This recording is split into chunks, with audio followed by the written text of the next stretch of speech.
The stars above Arendor Station burned bright, 1,000 lights shining against the dark void of space inside the great Academy dome.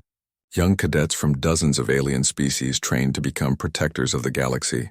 They were strong, fast, and flawless, or at least, they thought they were. Among them was Lyra, a quiet girl with pale silver skin and one mechanical leg that clicked softly with every step.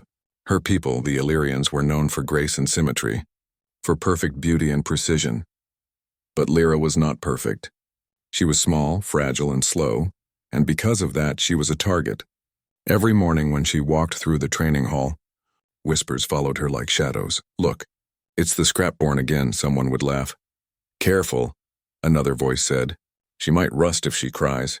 Lyra tried to ignore them, keeping her head down, clutching her datapad tightly. But deep inside, each word cut deeper than a blade. She had joined the Academy to prove that courage wasn't about perfection. Yet all she ever felt was shame. Her mechanical leg had been built by her father, a miner who gave everything to send her to the station. He used old human blueprints from a forgotten war. Strong but outdated, the Illyrian engineers mocked it, saying humans were primitive, but to Lyra, that leg was a symbol of love, not weakness. It allowed her to stand when the doctors said she would never walk again. Still, no one cared about that. All they saw was a defect in a place where weakness was forbidden. During combat class, her instructor, Commander Thal, stood tall before the group, his golden armor gleaming. "Today," he said proudly, "we will see who deserves to defend the galaxy." The cadets lined up, ready for the simulation match. When it was Lyra's turn, she moved forward nervously, her mechanical leg whirring softly. Her opponent, a tall blue-scaled Varan male named Kirik, smirked. "This will be easy," he said. "I'll try not to break your spare parts." Laughter echoed through the hall. Lyra's hands trembled, but she refused to back down. The signal blared and the duel began. Kirik moved fast, his movements sharp and flawless. Lyra tried to dodge, but her leg's motor lagged behind her thoughts. He hit her shoulder, sending her tumbling to the floor. Sparks flew from her prosthetic, and a low alarm beeped from the joint. Kirik raised his weapon, his grin wide. "Do you surrender, little machine?" he said mockingly. Lyra looked up, her voice shaking. "Never!" She pushed herself up, limping toward him, each step slow but filled with determination. The crowd laughed harder, then suddenly, her prosthetic leg overloaded. The servo whined, and a sharp crack echoed through the hall. She fell again, the leg twisted and smoking. The alarm systems around the arena buzzed as safety fields activated. Commander Thal frowned deeply. "Enough," he said coldly. "This experiment has gone too far." The lights dimmed, and silence spread across the room. Lyra sat on the floor, tears gathering in her eyes as she tried to repair her broken leg. "Failure," someone whispered. "Why is she even here?" another said. Thal crossed his arms, his voice hard. "You risked your classmates' safety, Lyra. This academy trains defenders, not malfunctions." Her heart dropped. "Sir, I didn't—" "Silence," he snapped. "You will report to the council for review. They will decide if you stay." And with that, he turned away, leaving her alone on the cold floor. Later that evening, Lyra limped to her small dorm. Outside the window, she could see the stars glowing softly. Distant and uncaring, she sat on her bed. Holding the broken leg component in her hand, she whispered to herself, "I just wanted to be one of them." The station lights flickered, reflecting off her silver skin. She thought about her father, about his promise that one day she would make a difference, but right now, she only felt small, invisible, unwanted. In the upper halls of the academy, the council met in silence. They discussed her case as if she were nothing more than a broken tool. "She lacks coordination," one said. "She's unstable," another agreed. Commander Thal's voice echoed. "She's an embarrassment to her species. Remove her before the human exchange program arrives. They must not see our weakness." At that word, the others nodded. "Humans," one muttered. "Crude creatures of war, they do not belong here." They signed her dismissal order that night. But destiny, it seemed, had other plans. The next morning, the academy's loudspeakers echoed through the corridors. "Attention all cadets, incoming vessel detected." Preparing for diplomatic docking, students rushed to the observation deck. Eager to see the visitors through the glass, a dark gray ship approached. Bearing the old symbol of Earth, the humans had arrived. Lyra watched quietly from behind the crowd, her leg barely functioning. The ramp opened, and a group of human veterans stepped out, wearing armor that looked worn and scarred. They didn't shine like the aliens, they looked tired. Real and alive, their leader, a man with short gray hair and a mechanical arm, smiled as he saluted the Academy commander. He moved with the confidence of someone who had faced war and survived it. Lyra's eyes widened when she saw the metallic glint of his prosthetic leg. It looked different, stronger, human-made, durable, and for the first time in her life, she felt a strange connection, a spark of hope. The humans had come to the Academy, and though no one knew it yet, their arrival would change everything. For the first time, someone would see Lyra not as broken but as brave, and the galaxy was about to remember why humanity was both feared and respected. The air on Arendor Station felt different that morning, even before the docking siren sounded. Everyone could sense something powerful approaching. Cadets lined the observation deck, their eyes fixed on the docking bay as the great human ship settled into the port. It was not sleek or elegant like alien vessels. It was old, scarred, and heavy, built for war, not beauty. The hull bore marks of past battles, burn scars and bullet dents, each one telling a story of survival. Whispers spread across the crowd. Humans, the savages of Seoul. They still use metal ships. They smell like oil and death. Lyra stood at the back, silent, her mechanical leg trembling slightly with each vibration of the station. The airlock hissed, and the first humans stepped out.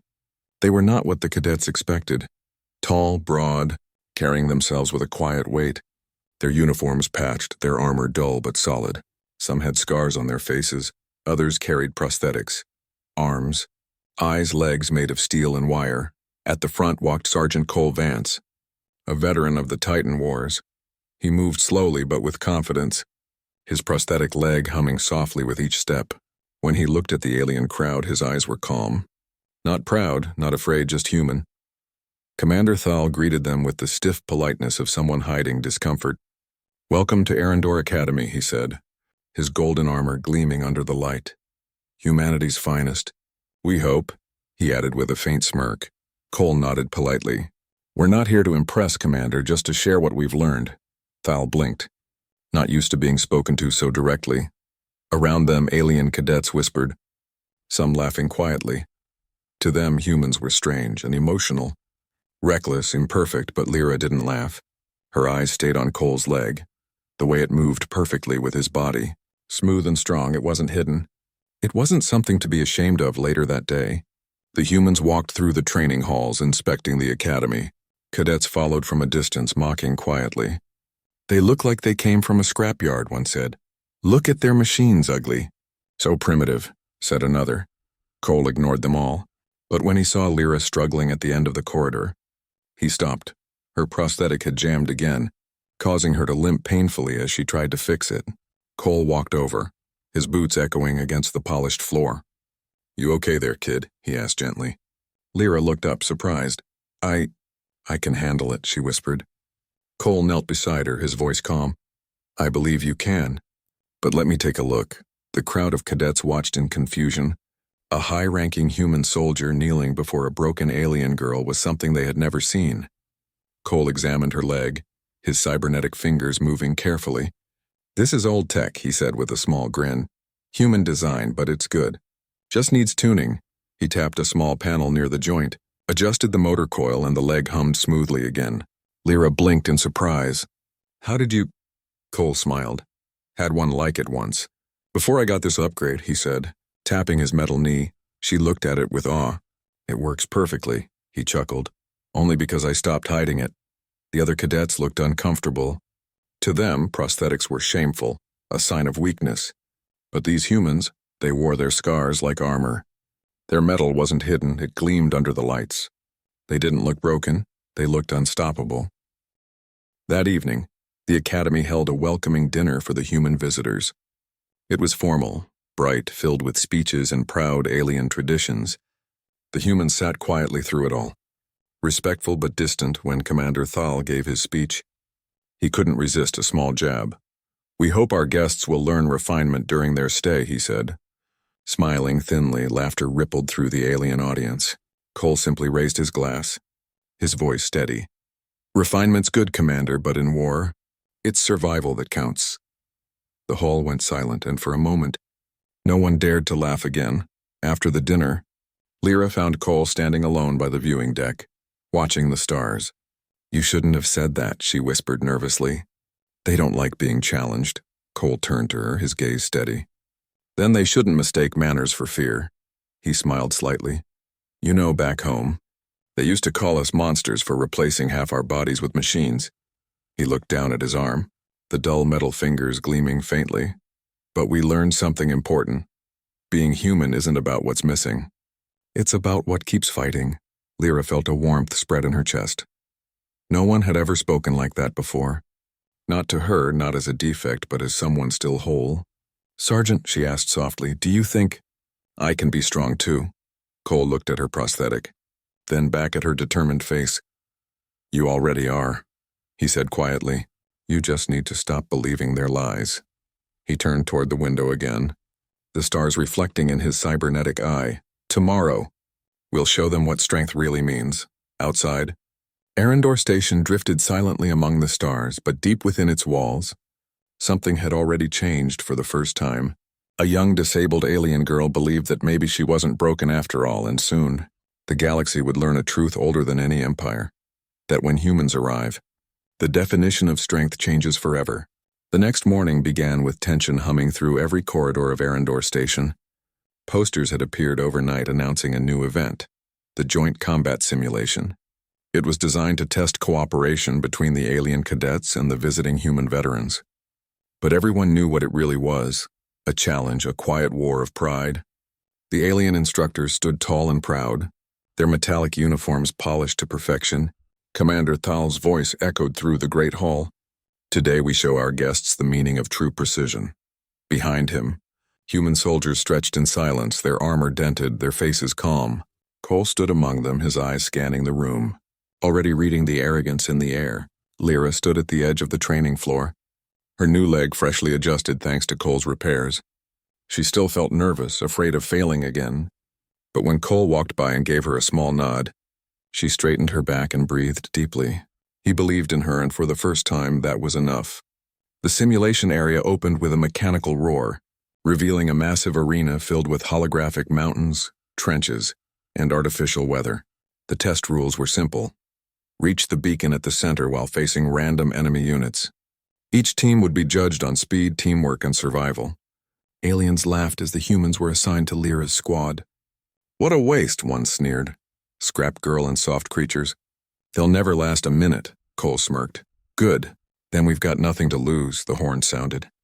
And chaos began. Drones swarmed overhead, lasers streaked across the fog, and mechanical beasts charged from the shadows. The alien teams moved fast but disorganized, each member trying to outshine the others. Their coordination failed within minutes, meanwhile. The humans advanced slowly and methodically, moving like one living machine. Lyra stayed behind them, scanning the terrain, using her enhanced sensors to detect hidden traps. "Minefield 10 meters ahead," she warned. Cole nodded. "Good eyes, adjust formation, Bravo 2. They changed direction instantly, avoiding a blast that wiped out an entire alien squad nearby. The audience gasped as the humans and Lyra moved deeper into the simulation. Despite fewer weapons and weaker armor, they covered twice as much ground as the elite cadets. Cole's voice was steady, confident. "Breathe, watch, adapt. We don't fight for glory, we fight to live." Every order felt like rhythm. Calm and human, Lyra watched in awe, realizing their power wasn't perfection. It was persistence.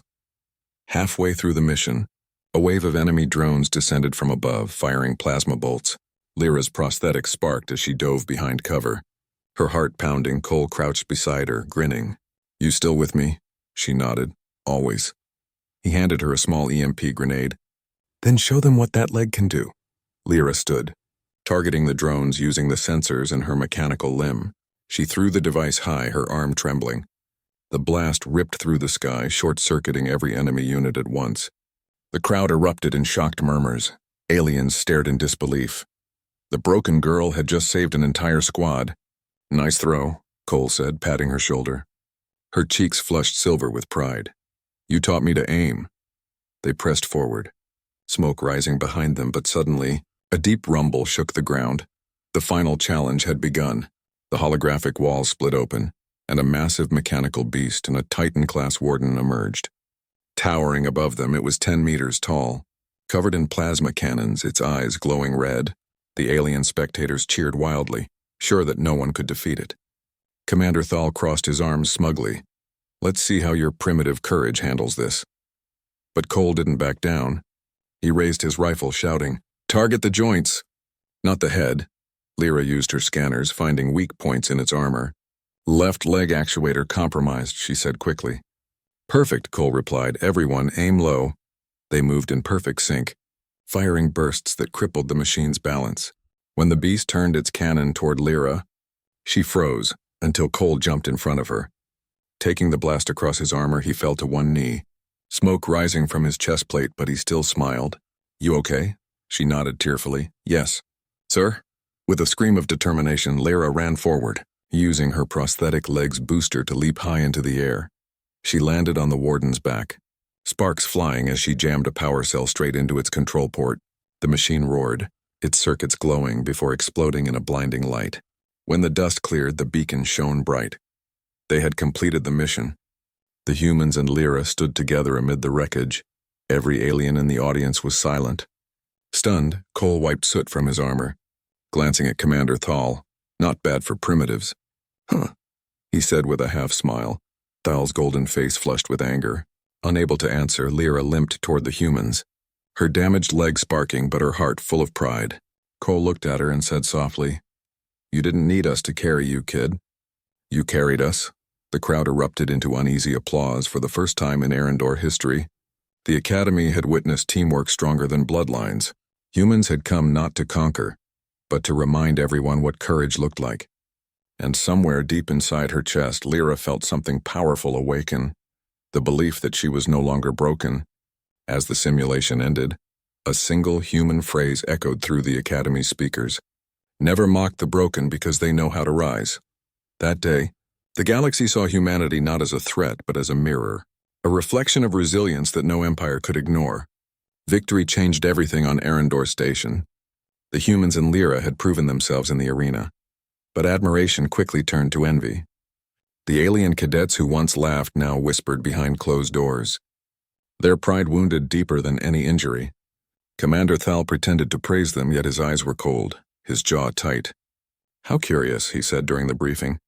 "That imperfect creatures could outshine perfection." Rumors spread like fire. Some said the humans cheated. Others claimed Lyra's new leg contained forbidden tech. Within days, her life became harder than before.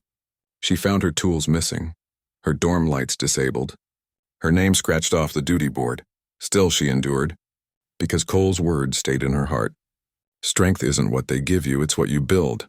Meanwhile, the alien elite planned something darker. They could not allow humans to become symbols of hope late one night. Kyrek, the same cadet who once mocked Lyra in training, entered the maintenance wing with 2 others. They hacked into the power grid, inserting a hidden overload command inside Lyra's prosthetic. It was subtle, cruel, and timed for the next public demonstration. The following morning, the arena filled again. Crowds gathered to watch a friendly showcase between the best alien team and the visiting humans. Cole stood with Lyra beside the starting gate, his usual calm face betraying a faint smile. "Ready to show them what you've got?" he asked. Lyra nodded, her hands trembling. "Yes, sir." When the match began, everything moved fast. Aliens attacked with energy blades. Humans countered with precision and grit. Lyra moved between them, using her scanners to guide the team. For a while it felt like victory again. Then her leg began to glow. Faint at first, then bright red. Pain shot up her body, the circuits inside screaming with heat. "Lyra!" Cole shouted, running toward her. She fell, sparks flying from her prosthetic. Her scream echoed through the hall as the overload reached critical. Without hesitation, Cole lunged forward, grabbing her and throwing her clear of the explosion. The blast tore through his armor, knocking him hard to the ground. Smoke and light filled the air, alarms blaring, chaos rising. Medics rushed in, the audience frozen in silence. Lyra crawled toward Cole, her voice breaking. "Why did you do that?" He smiled weakly, blood on his lips. "Because that's what we do." "Kid." His mechanical arm sparked as he tried to sit up. "No one hurts my team." Commander Thal stormed onto the field, his voice sharp. "Enough. Humans leave our station at once. But the other human veterans stepped forward, forming a wall between Thal and Lyra. Their leader spoke calmly. We don't abandon our own. Commander, not for politics, not for pride. The aliens hesitated, none daring to move. For the first time, the golden perfection of Arendor felt small before the scarred strength of mankind. Investigation drones scanned the wreckage, discovering the sabotage code inside Lyra's leg. The truth flashed on every screen. Kirik and his allies exposed before the entire academy. The council stripped them of rank and status. Their families disgraced. Lyra watched quietly as justice unfolded. Tears shining in her eyes, she whispered to Cole as he lay in recovery. They mocked me for being half machine, but you showed them what a whole heart looks like. He smiled faintly. You'll carry it from here. Lyra, weeks passed. Cole recovered slowly, his burns healing under biogel wraps. Humans prepared to depart, their mission complete. Yet the academy would never be the same. For the first time, the galaxy had witnessed honor greater than perfection. As their ship prepared to launch, Lyra stood at the dock in her repaired uniform, her new leg glowing with steady blue light. Cole saluted her. You proved that courage isn't taught. It's chosen. She saluted back, her voice steady. You taught me how to choose, the engines roared, carrying the humans into the stars once more, and Lyra turned back toward Arendor Station, ready to face the world that once laughed at her. The galaxy had seen the price of pride, and learned that humanity always pays it in courage. Months passed on Arendor Station, and silence replaced the old laughter. Where students once mocked and whispered, they now saluted when Lyra walked by. Her name had become a lesson whispered across training halls, a reminder that courage was not born perfect. The humans had left, but their presence remained like fire in the air, impossible to forget. Lyra trained harder than ever. Her new prosthetic built with human alloy and alien design. Every movement was smoother, every step stronger. She no longer hid the scars on her leg. She wore them proudly, silver lines of victory. Even Commander Thal looked at her differently now, not as weakness but as proof of endurance. News of the sabotage and of Cole Vance's sacrifice spread across the galactic network. Planets that once laughed at humans now sent messages of apology. Others sent curiosity, asking, who are these beings that bleed and still stand tall? Humanity's name reached worlds that had never spoken of Earth before. One morning, the Academy held a ceremony unlike any other. The Grand Council of Arendor and representatives from the Human Federation attended together. Cole returned for the event, still limping slightly, his face older but smiling. When Lyra saw him, she ran forward and saluted, her eyes bright with pride. He returned the salute. You kept walking. He said quietly. Told you nothing stops the stubborn. The council presented her with the Star of Unity, the first ever awarded to a non-human cadet. Her voice shook as she accepted it. I once thought being different was a curse, she said. But a human taught me that difference is where strength begins. The hall stood silent, even the most arrogant species humbled by her words. After the ceremony, Cole stood with her on the observation deck, the stars reflecting in the glass. Do you know what they're calling you back home? He asked. She shook her head shyly. He smiled. The iron heart of Arendor. She laughed softly. That sounds like something from your old war stories. He nodded. Maybe, but stories are what keep hope alive. Suddenly, the station's long-range sensors flickered with new signals. Dozens of ships emerging from warp, alien, human and hybrid vessels flying side by side, a joint rescue fleet, the first in galactic history. Their insignia bore the image of a broken gear reforged into a shining star, the symbol of the Eden Pact, a new alliance born from one act of sacrifice. The speakers echoed through the academy. By order of the Council and the Federation, humans and Illyrians will serve together as equals. Cheering erupted, voices of every race blending into one sound. Lyra looked at Cole, eyes wide. We did this, she whispered. He shook his head. No, you did. As the fleet drifted past the station, its lights glittered like a new constellation. Lyra raised her hand to the window, feeling the hum of engines through the glass. This is what they'll remember, Cole said softly. Not the wars, not the arrogance, but the day the galaxy learned respect years later. When Lyra became commander of the Eden Pact Academy, she kept one thing on her desk, a small metal coin engraved with human words. Worn and scratched, never mock the broken. for they know how to rise. And every new cadet who read it understood that strength was not in being flawless. It was in standing again when the universe tells you that you can't. Outside, Arendor Station glowed softly in orbit, its banners showing the crest of two worlds united. Human and alien laughter filled the halls now, not from cruelty but from friendship, and above it all, the stars whispered quietly of the day. A disabled alien girl and a scarred human soldier taught the galaxy how to feel.